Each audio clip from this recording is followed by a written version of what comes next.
Muy buenos días, profesor Rafael. El día de hoy daré respuesta a las tres preguntas que nos plantea acerca del texto de Mardonés, Filosofía de las Ciencias Humanas y Sociales, nota histórica de una polémica incesante. Dando respuesta en cuanto a qué dice el texto, Mardonés nos habla precisamente acerca de esta polémica que ha surgido a partir de finales del siglo XIX acerca de la cientificidad de las ciencias humanas y sociales. Estas ciencias comprendidas como lo es la psicología, la pedagogía, la filosofía, la política, entre otras, y las diferentes discusiones que se han venido dando en cuanto al considerar o no ciencias como tal a estas nuevas corrientes. Por un lado está Galileo, con su paradigma de las ciencias verdaderas, es decir, las ciencias físico-naturales, mientras que por el otro lado encontramos a Aristóteles, quien pretende defender la autonomía de estas nuevas ciencias. Para Aristóteles, la investigación científica inicia desde la observación de ciertos fenómenos, con el fin de dar esa explicación y respuestas a ese por qué y al para qué. Mientras que, por el otro lado, Galileo considera que la investigación científica es esa explicación mecánico-causal,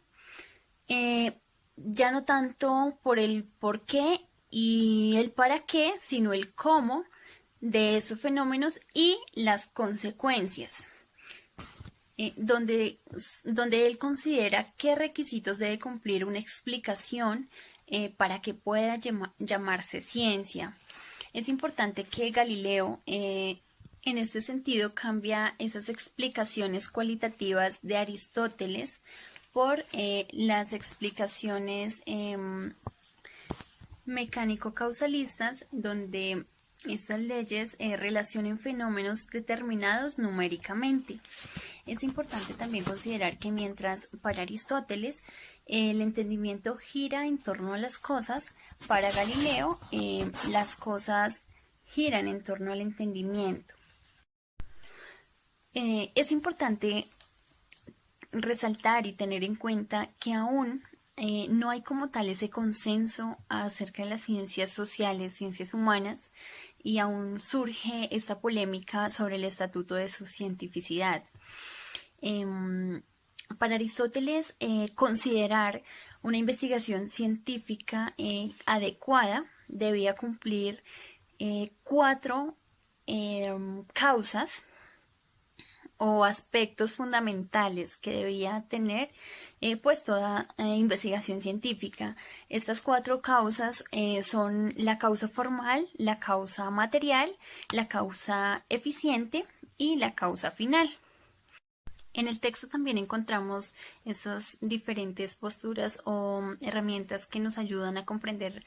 a dar una mejor comprensión al mismo, como es el tema de la hermenéutica, donde Max Weber es el principal autor de esta herramienta interpretativa de la lectura que hacemos de esa gran polémica que se ha venido dando, donde la hermenéutica rechaza como tal el positivismo, y de igual manera se trabaja mediante la comprensión o la empatía y la identificación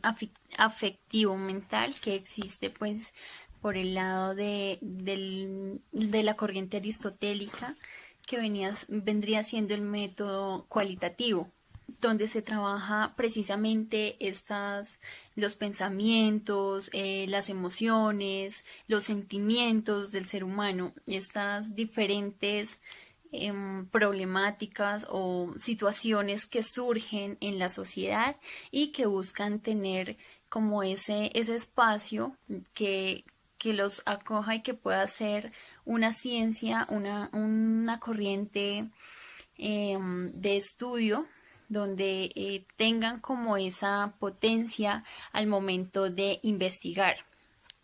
Respuesta a los diferentes fenómenos sociales, culturales,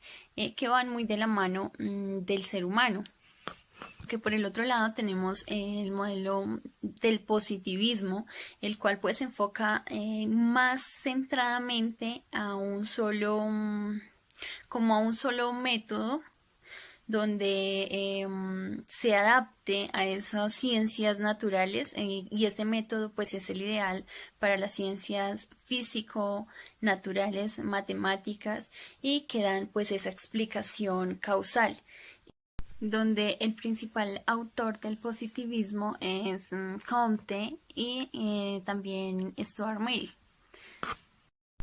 El texto también nos habla de la flexibilidad, de la flexibilización que se ha venido dando a lo largo del tiempo de la historia en la sociedad, donde esta investigación o esta cientificidad que se le pretende dar a las ciencias, a estas nuevas ciencias, nuevas corrientes de pensamiento, no pueden ser del todo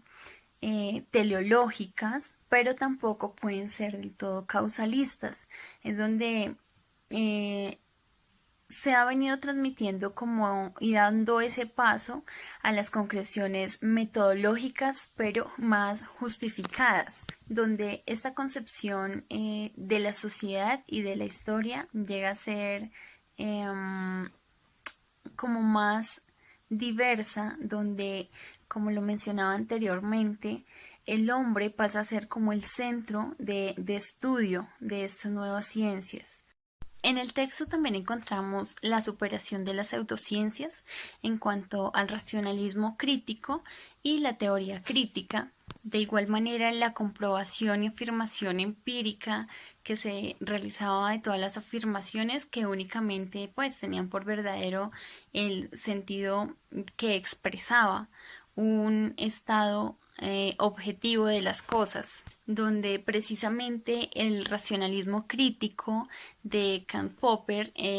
va en contra duramente del racionalismo, del positivismo lógico del Círculo de Viena, del que veníamos hablando anteriormente, obteniendo así un racionalismo crítico. De esta forma, y articulándolo con la siguiente pregunta en cuanto a qué aportaciones tiene el texto para mi idea de investigación, pues considero que este texto ha aportado mucho en cuanto a la identificación de estos métodos que se establecen o que están estipulados para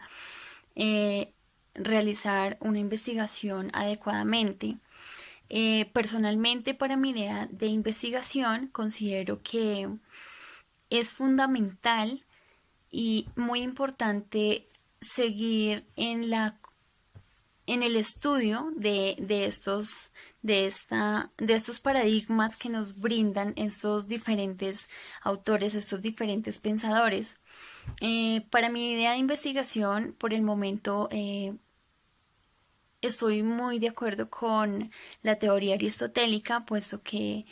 si vamos a trabajar en un contexto social donde los involucrados son personas, es decir, que de acuerdo a la investigación que se vaya a realizar es donde se debe buscar el método que se adecue o que se apropie más a este objetivo de estudio que se pretende realizar. En este caso, teniendo en cuenta que el trabajo se va a realizar con personas, donde el objeto de estudio pues es identificar cierta problemática y mediante la estrategia pedagógica aportar a la resolución o al fin de esa problemática y aportar como esa herramienta que ayude a la superación de dicha problemática, es donde considero que el método cualitativo es ese más apropiado y el que me va a servir para mi investigación, para llevar a cabo este proceso investigativo, teniendo en cuenta que algunas de las herramientas con las cuales se pretende trabajar es con la realización de entrevistas,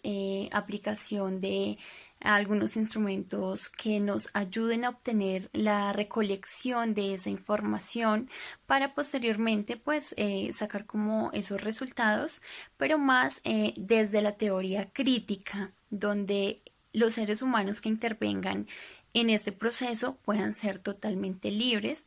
No va a haber ninguna cuantificación que exprese, pues, por decirlo de esa manera, como ese objetivo general, sino que, pues, que sea de una forma más explicativa.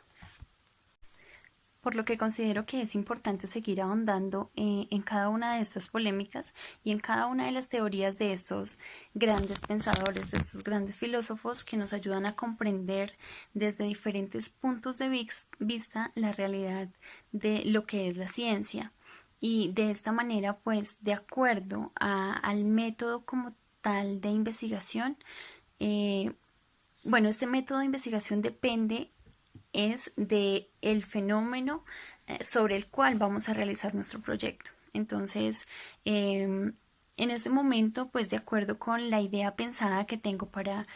mi proyecto de tesis, considero que el más apropiado es el método cualitativo. Teniendo en cuenta pues que el método científico cada vez es como más amplio y da la oportunidad de ver desde diferentes perspectivas o visiones la forma ideal de poder realizar estas investigaciones en cuanto a lo social y el trabajo con los seres humanos, y así seguir construyendo este proceso de la filosofía en cuanto a la cientificidad de cada una de estas ciencias humanas y sociales. En cuanto a la tercera pregunta de en qué estoy y no estoy de acuerdo, bueno, el texto en general pues es muy interesante identificar cada una de las posturas que nos brinda este autor, nos brinda los pensamientos y las posturas de cada uno de estos grandes filósofos, como es la teoría aristotélica y por el otro lado la galileana, donde pues no estoy de acuerdo tanto con Galileo en cuanto menciona que toda investigación debe ajustarse al modelo científico, a la comprobación como tal y llegar como a ese objetivo general al cual debe ser siempre comprobable, puesto que teniendo en cuenta que la sociedad día tras día se va transformando, va cambiando, es importante como dar esa oportunidad a la investigación cualitativa, donde Aristóteles, como bien lo menciona, mediante la observación se llegue a esos principios explicativos que den como esa oportunidad, también mediante la posibilidad de la teoría crítica, de ser más objetivos y críticos a la hora de realizar pues una investigación en cuanto se trata con las humanidades. Bueno, pues teniendo en cuenta que para Galileo todo, digamos que en la fabricación de un producto o en la investigación de un fenómeno natural, el objetivo debe ser el mismo si estudiamos uno u otro fenómenos parecidos, mientras que en el ser humano, pues lo que podemos decir de alguien o de algo el día de hoy, mañana puede cambiar. Teniendo en cuenta esto, estoy de acuerdo más con la teoría aristotélica, pero sin embargo no dejando de lado la importancia que tiene la postura galileana. Muchísimas gracias. Hasta luego.